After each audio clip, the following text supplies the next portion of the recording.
আসসালামু আলাইকুম। আজকের ভিডিওতে আমরা জানব সিজারের মাধ্যমে বাচ্চা হলে মা ও শিশুর কি কি সমস্যা হতে পারে। চলুন শুরু করা যাক। প্রথমে একটি গুরুত্বপূর্ণ কথা, সিজার একটি নিরাপদ ও বহুল প্রচলিত অপারেশন। অনেক সময় মা ও শিশুর জীবন বাঁচানোর জন্য সিজারই সবচেয়ে নিরাপদ সিদ্ধান্ত হয়। তবে অন্যান্য অপারেশনের মতো এরও কিছু ঝুঁকি থাকতে পারে। প্রথমে মায়ের সম্ভাব্য সমস্যাগুলো জেনে নেওয়া যাক। অপারেশনের পর কয়েকদিন ব্যথা ও অস্বস্তি থাকতে পারে। কিছু ক্ষেত্রে ক্ষতস্থানের সংক্রমণ বা অতিরিক্ত রক্তক্ষরণ হতে পারে। এছাড়া সম্পূর্ণ সুস্থ হতে স্বাভাবিক প্রসবের তুলনায় কিছুটা বেশি সময় লাগে। তাই চিকিৎসকের পরামর্শ অনুযায়ী বিশ্রাম নেওয়া, ওষুধ সঠিকভাবে খাওয়া এবং ক্ষতস্থানের যত্ন নেওয়া খুবই গুরুত্বপূর্ণ। এবার শিশুর সম্ভাব্য সমস্যার কথা বলি। সিজারের মাধ্যমে জন্ম নেওয়া কিছু শিশুর জন্মের পর প্রথম দিকে সামান্য শ্বাসকষ্ট দেখা দিতে পারে।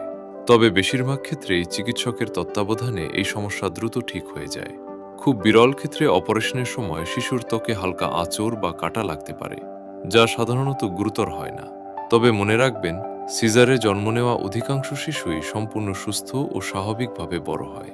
শুধু সিজারে জন্ম হয়েছে বলেই ভবিষ্যতে তার বৃদ্ধি, বুদ্ধিমত্তা বা স্বাভাবিক জীবনযাপনে কোনো সমস্যা হবে, এমন ধারণা সঠিক নয়।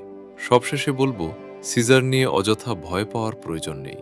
প্রয়োজন হলে চিকিৎসকের পরামর্শ অনুযায়ী সিজার করানোই মা ও শিশুর জন্য সবচেয়ে নিরাপদ সিদ্ধান্ত হতে পারে। ভিডিওটি যদি আপনার ভালো লাগে তাহলে একটি লাইক দিন, বন্ধুদের সঙ্গে শেয়ার করুন এবং এমন আরও স্বাস্থ্য বিষয়ক তথ্য পেতে আমাদের চ্যানেলটি সাবস্ক্রাইব করতে ভুলবেন না। সবাই ভালো থাকুন, সুস্থ থাকুন। আল্লাহ হাফেজ।